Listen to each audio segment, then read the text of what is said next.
Fala pessoal, eu sou o pastor Patrick de Bem e esse aqui é o meu canal. Já vou pedir para você deixar a sua inscrição aí, se inscreve agora já no início do vídeo. Se você não gostar, no final do vídeo pode se desinscrever, mas se inscreve aí que nos ajuda bastante. Vamos lá, 5 dicas não muito óbvias, né, para você começar a ler a Bíblia. O ano que vem fazem 20 anos que eu estudo a Bíblia. 20 anos, não são 20 dias, faz muito tempo. E eu cometi muitos erros na minha forma de estudar ao longo dos anos. E hoje eu tenho um método ali muito mais assertivo, vamos dizer assim. Não existe forma errada de você ler a Bíblia. Primeira coisa, pega de dica essa, não existe forma errada. Se você ler as Escrituras, uau, você já está assim, ó, no outro nível. Infelizmente, muitos cristãos não leem a Bíblia. E nós precisamos voltar para as Escrituras. A Bíblia diz que elas que testificam sobre Jesus. Nós vamos conhecer a nossa herança através das Escrituras. Vamos conhecer o nosso Deus através das Escrituras. Então não existe forma errada, mas existem algumas formas que podem te ajudar. Eu quero aqui bater esse papo com você para talvez te dar uma luz, te dar um insight aí para melhorar o seu estudo bíblico. Primeira dica, cuidado com a versão que você utiliza. Pastor, mas isso aí é muito básico, é muito óbvio. Não é muito óbvio. Quer ver? Muitas vezes nós lemos a Bíblia com propósitos diferentes. Se você vai ler a sua Bíblia para estudar de uma forma mais profunda, teologicamente falando, você tem que optar por uma versão. Se você vai ler a sua Bíblia de uma forma mais rápida, para ter background, para ter plano de fundo, para ter ali um panorama da Bíblia, você vai para outra versão. Umas dicas importantes. Por exemplo, se você quer ler a sua Bíblia de uma forma mais rápida, você quer saber o que diz na Bíblia de uma forma muito mais rápida, você vai ler a NTLH, Nova Tradução na Linguagem de Hoje. É uma Bíblia, diz que é nova tradução na linguagem de hoje, né? Mas já tem uns 20 anos já essa tradução. Mas é uma Bíblia que é muito mais fluida. Você vai conseguir ler grandes porções de forma mais simples. E essa é uma das dicas que mais para frente a gente vai trazer aqui, neste vídeo ainda, de ler grandes porções. E para você ler grandes porções, se você ler na NTLH, vai ser muito mais simples. Se você hoje começar a abrir a sua Bíblia ali em Gênesis capítulo 1 e querer ler toda até Apocalipse, eu te aconselho a ler na NTLH, que vai ser uma leitura muito mais rápida, muito mais fluida, porque é uma linguagem mais acessível e que já é pensada para aquelas pessoas que querem ler a Bíblia assim, de início ao fim. Então, cuidado com a versão que você usa. Eu sempre indico a NVI, Nova Versão Internacional, para um estudo mais aprofundado e para pregação também. Se você vai trazer uma pregação, NVI é uma ótima versão. Que as palavras são simples, são fáceis, mas ela é mais próxima do original. Existe uma Bíblia chamada A Mensagem. Essa Bíblia ela foi escrita por um pastor que também era poeta, então foi uma parafrase, não foi uma tradução. E essa Bíblia ela tem muitas palavras assim, bem diferentes e é muito lindo de ler a Bíblia A Mensagem. Mas para uma pregação ela não é tão eficaz. Mas se você quiser completar o seu estudo bíblico, também é uma ótima Bíblia para que você possa estar adquirindo e estar lendo aí nos seus devocionais, nos seus estudos bíblicos. Segunda dica, nunca comece pelo Gênesis.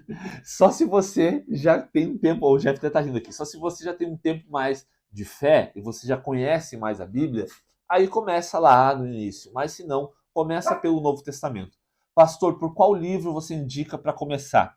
Comece com o Evangelho segundo Lucas. É o terceiro livro da Bíblia, né? A Cacau aqui no estúdio, aqui, nossa mascote. Comece pelo livro de Lucas. É o terceiro livro do Novo Testamento. Por que eu digo começar do livro de Lucas?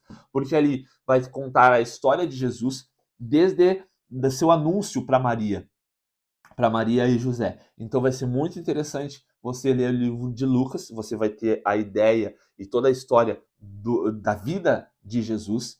É um livro muito interessante de ler e é simples a sua linguagem também, se você pegar uma linguagem mais contemporânea. E depois de Lucas, leia Atos dos Apóstolos. Por que ler Atos dos Apóstolos depois de Lucas? Atos é quase que um Lucas 2, Lucas volume 2. O evangelista Lucas, ele escreveu Lucas e depois ele também escreveu o livro de Atos. Atos conta logo a sequência. Quando você termina ali Lucas 24, Atos 1 é a sequência direta. Então você leia Lucas e depois leia Atos, que você vai ter a ideia geral da vida de Jesus, do ministério de Jesus, da mensagem de Jesus e também da mensagem que os discípulos levavam o início da igreja na Terra, a igreja primitiva. Você vai ver ali a descida do Espírito Santo, você vai ver o ministério de Paulo, o ministério de Pedro, e tudo isso vai te dar muito fundamento para que você possa depois ler outros livros. Depois de Atos, leia livros doutrinários da Bíblia, que são do Novo Testamento, né? Que são as cartas de Paulo. Leia Romanos e leia Gálatas. São 2 livros imprescindíveis que você leia eles antes de ler o Antigo Testamento. Leia Romanos, Gálatas e depois você pode voltar ali para Mateus, Marcos, João, mas é uma boa estratégia você começar com Lucas, partir para Atos, ler Romanos e ler Gálatas e depois ler todo o Novo Testamento. Terceira dica, então, para você ler a sua Bíblia de uma forma mais eficiente. Depois de ler o Novo Testamento, passe a ler o Antigo Testamento. E no Antigo Testamento, calma, não vai ser tão óbvio assim. No Antigo Testamento, procure nas páginas do Antigo Testamento o Jesus que você leu no Novo Testamento. Essa talvez seja a dica de ouro aqui. A quinta dica é maravilhosa, mas essa é uma dica de ouro. Procure Jesus nas páginas do Antigo Testamento. Quer ver? Quando você lê primeiro o Novo Testamento, você pode olhar para o Antigo Testamento e interpretá-lo à luz do Novo Testamento. A Bíblia diz que a Antiga Aliança ela é a sombra da substância que é o Novo Testamento. Então você olha para o Antigo Testamento com óculos já do Novo Testamento para poder o interpretar. Procurar Jesus no Antigo Testamento. Alguns trechos que você pode ver ali que Jesus está ali. Cada vez que vai falar sobre os sacrifícios do Antigo Testamento, você já viu no Novo Testamento que Jesus se sacrificou por nós. Jesus foi o sacrifício, Jesus foi o Cordeiro de Deus que tira o pecado do mundo, como está escrito em João capítulo 1. E você vai ler os sacrifícios de Cordeiro lá na Páscoa. Quando você lê o livro de Êxodo, você vai ver que ali tem uma referência direta a Jesus. Quando você vê que Jesus subiu o Gólgota, o Monte da Caveira, para ser crucificado com a cruz, você vai ver no Antigo Testamento, em Gênesis capítulo 22, que Abraão, ele coloca ali a madeira, a lenha, ali nos ombros de Isaac, seu filho, ele sobe o monte para sacrificar o filho dele lá em cima do monte. Assim como Deus sacrifica o seu filho, Jesus. Então ali é uma referência a Jesus. Mais um pouco ainda sobre Abraão e o filho. A Bíblia diz que quando Abraão estava subindo, o garoto olha para ele e diz: pai, tá aqui o fogo, tá aqui a lenha, tá aqui o cutelo, tá tudo. Mas cadê o sacrifício? E o que Abraão diz? Deus proverá para si o cordeiro, um sacrifício. E lá em cima do monte, em vez de Abraão, quando Abraão foi lá sacrificar o seu filho, o anjo disse: para, não faz isso, porque agora eu sei que tu é fiel. E a Bíblia diz que tinha um carneiro lá, preso pelos chifres, e então esse carneiro foi no lugar de Isaac. Jesus fez uma substituição, ele morreu no nosso lugar, então ali é mais uma referência a Jesus. Jesus ele substituiu ali Barrabás. Barrabás foi livre para que Jesus fosse morto, né? Barrabás somos eu e você, Barabás, do aramaico, filho do pai. Hoje nós somos filhos do pai. E tantas outras coisas no Antigo Testamento que nós vemos ali Jesus. Mas você só vai ter essa noção se você ler primeiramente o Novo Testamento. Vamos para a quarta dica, então? Quarta dica. Gaste bastante tempo lendo o livro de Gênesis. Gênesis é imprescindível que você leia ele depois de ler o Novo Testamento, porque Gênesis é o princípio. Gênesis, na Bíblia hebraica, o nome do livro é Bereshit. Bereshit é no princípio, ou em princípio, né? No princípio criou Deus os céus e a terra. E ali você vai ter toda uma base para que a partir dali você possa entender muitas coisas das Escrituras. Você vai ver muito no Novo Testamento, quando você lê, você vai ver muitas referências a Abraão. Em Gênesis vai ter as referências de Abraão. Você vai ver no Novo Testamento que Jesus ele é o último Adão. Em Gênesis a gente vai ver o primeiro Adão.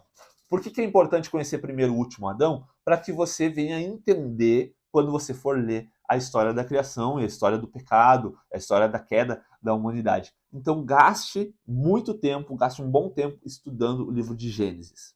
Quinta e última dica. A quinta dica é: leia porções grandes das Escrituras. Não fique ali num versículo, em 2 versículos. Pastor, não tenho tempo, eu só leio 1 ou 2 versículos, eu não tenho dificuldade de ler. Ok, leia, mas leia. Pode ler 1, 2, não tem problema. Mas se você quer estudar a Bíblia de uma forma mais efetiva, leia porções grandes, leia 2, 3, 4 capítulos, para que assim você tenha contexto. Porque muitas vezes a gente pega algum texto, muitas pessoas fazem isso, né?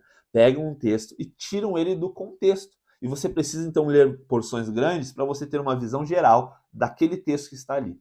Só uma porção grande perto daquele texto também não vai te dar um grande contexto. Você precisa de uma visão geral, panorâmica da Bíblia, do início ao fim. E isso você só vai ter com o tempo, lendo as Escrituras, com o tempo ali se dedicando à palavra de Deus. Mas essa é uma dica muito válida. Leia textos grandes se você quiser estudar a Bíblia. Amém? Deixa uma diquinha de bônus, tá? Uma dica de bônus. É uma dica que agora é extremamente óbvia. Mas, sério, o livro sagrado não é um livro qualquer. Não é como eu pego, aqui eu tenho vários livros aqui, pego o livro, abro e leio. É a palavra de Deus. Então, quando você estiver lendo, tenha certeza que Deus vai falar com você. Tenha essa certeza no coração. E crie essa expectativa. Olha, eu vou ler a minha Bíblia e Deus vai falar comigo. Meu Pai vai falar comigo, tá bom? Essas são 5 dicas aí, então, para você ler a sua Bíblia de uma forma mais eficaz. Tenha aqui as redes sociais para você estar seguindo lá. Pode me seguir lá no Instagram, manda um oi lá, diz que você veio através do YouTube. Se inscreve aqui também no canal e deixa seu comentário se esse vídeo foi útil para você e como é o seu processo de estudar a Bíblia, tá bom? Deixa aí e até a próxima.